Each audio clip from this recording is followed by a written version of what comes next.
We're picking up with Chapter 5, A Dangerous Detour. Dun dun dun. As soon as the morning's chores were finished, Nancy and Hannah Gruen set out on a bus for Oscar Peterson's bakery. Entering the clean little shop, fragrant with the odor of freshly baked bread, they were disappointed not to see the Swedish owner at the counter. "Is Mr. Peterson in?" Nancy asked the girl in charge. The young woman shook her head. "He's in bed upstairs, ill." "Oh, I'm so sorry," said Nancy. "Give him our best wishes and tell him we hope he'll be well soon." "Oh, Mr. Peterson expects he'll feel good enough to come down to the shop this afternoon," the girl told her. "Fine," Nancy replied. "I'll be back." After Mrs. Gruen had bought some rolls, she and Nancy left the shop with the diary still in Nancy's big purse. Although disappointed, Nancy said, "Oh, well, I'll see Mr. Peterson later in the day." Back home, Nancy again looked through the diary, hopeful of learning something from it. As she was puzzling over the blurred, cramped English, a word suddenly caught her eye. "It's part of an address," Nancy cried, highly elated. "I'm certain of it." Getting her father's magnifying glass from the desk, Nancy held it above the blurred writing, then read the words, "Riverwood Cottage, Sandy Creek." Nancy stared at the address. The Swensons, she thought excitedly. The young detective telephoned George and Bess and asked them to come over. When the cousins arrived, she rushed them into the living room and showed them the address. "Riverwood Cottage, Sandy Creek," Bess exclaimed. "That's where the Swensons live." "Boy, this certainly complicates matters," George declared. Nancy nodded, knowing she had stumbled on a valuable yet disturbing clue. Could it be that Honey's father was the man who had set fire to the Raybolt home? If so, what motive could he have had? Intuition warned Nancy that the clue might lead to heartbreak for Honey and her mother. Nancy's face was so troubled that Bess and George begged her to tell them what she was thinking. Nancy revealed her concern for the Swensons and also told about the ring Ned had left with her. She then pointed to the Sandy Creek notation. "So far, this is the only clear-cut clue the diary has yielded," Nancy sighed. "But I hate to think what it may mean." Bess and George nodded soberly. "I can't imagine what Honey's father could have to do with the fire," Bess declared. "Yet everything fits in. The strange man you saw running away, the finding of the ring with the Swedish inscription near the hedge." "We don't know if it belongs to him," Nancy said quickly. "Remember, there's a D on it, and his initials are J and S."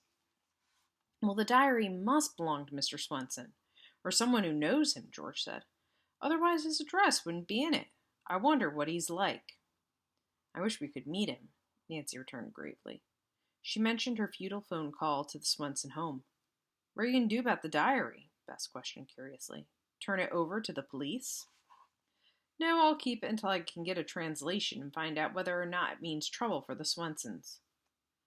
"Of course, this is all only circumstantial evidence," George reflected. "We're not certain the man you saw is Swedish, although according to your description, he could be. If he is Mr. Swenson and he's guilty of setting the fire, I suppose he'll have to be brought to justice," Bess spoke up worriedly. "I agree," Nancy said quietly, "but somehow I can't believe Honey's father would do a thing like that. She's such a sweet little thing, and her mother is a lovely person." "I'd hate to get them involved no matter what," George declared feelingly. "I'm afraid they don't have enough to eat as it is, and if the father should go to prison—" "Let's try to take an optimistic view," Nancy said. "Perhaps neither the diary nor the ring is Mr. Swenson's. Or if they are, he may have a perfectly blameless reason for having been on the Raybolt grounds." "I think you're right about working this puzzle out by yourself, Nancy," George commented. "You've had wonderful success on other mysteries. This may be your chance to help Honey and her mother." "I wish my car were ready now." "When will it be?" Bess asked. "Not until later today. I'll tell you what. Let's walk to the garage. It won't do any harm to spur the mechanic on a bit. When we come back, we can stop at Dad's office and ask him if he has traced the Raybolts. He promised to try." So now they think that the diary might belong to Mr. Swenson because they think a man deposited it. And it has the Swenson's address in it. So they're like, "Oh, it must belong to Mr. Swenson." But we don't really know. They're just guessing. At the garage, the girls were dismayed to learn that repairs on the convertible were only half finished. The mechanic, however, assured Nancy that the car would be ready by mid-afternoon. Also, just a note, this is still a really fast turnaround for a car garage. In the past, when I've had to get a repair, it's like, oh, you're going to be without a car for days. Nancy, you're getting it back the next day. That's really good turnaround. Just saying. It's rare that I ever have a quick turnaround like that. Okay.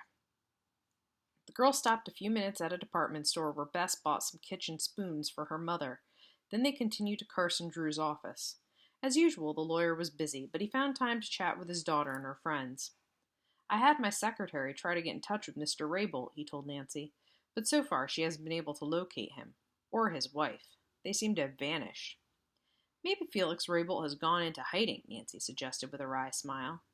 Oh, I've no doubt he'll be heard from once the news reaches him that his house has been ruined, said Mr. Drew. I'll keep trying to locate him. It was nearly 12 o'clock when the girls left the lawyer's office. Bess and George said they must go home to luncheon.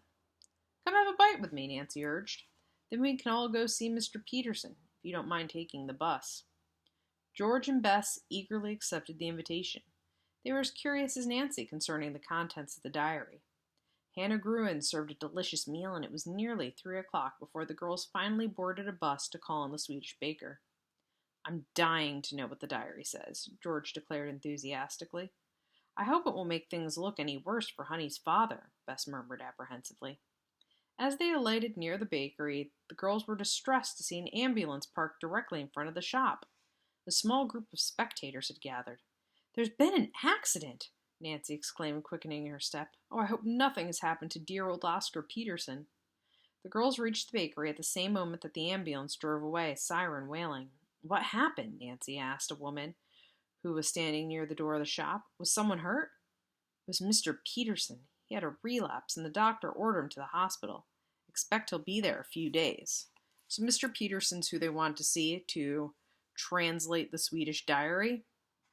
So that puts a bit of a stop on their plans. How dreadful, said Bess. But Nancy, what will you do about the diary now? Nancy, mainly concerned about the kindly baker, did not answer immediately. Finally, she suggested they asked the baker's assistant if she knew of anyone who understood Swedish. The woman gladly called several people, but none were at home. Nancy even phoned her father to see if he could recommend someone, but Mr. Drew was not at his office. The girls were a little discouraged, but Nancy said, We can still work on the mystery. My car should be finished by this time. If it is, we can drive over and visit Honey and her mother. That's a swell idea, Bess and George chorused. When they reached the garage, the girls were overjoyed to find the convertible ready. Looks almost as good as new, Nancy said, pleased. I'll write a check for the amount. To her chagrin, she had forgotten her checkbook. That's all right, the mechanic said. I'm very busy anyhow. I'll make out the bill later and drop it off at your home.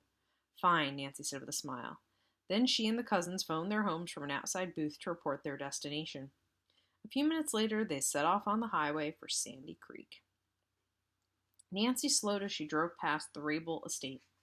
The girls glanced at the charred ruins of the once beautiful mansion. I wish we had time to stop and talk to the men investigating the cause of the fire, Nancy said, but we'd better get to the Swensons first.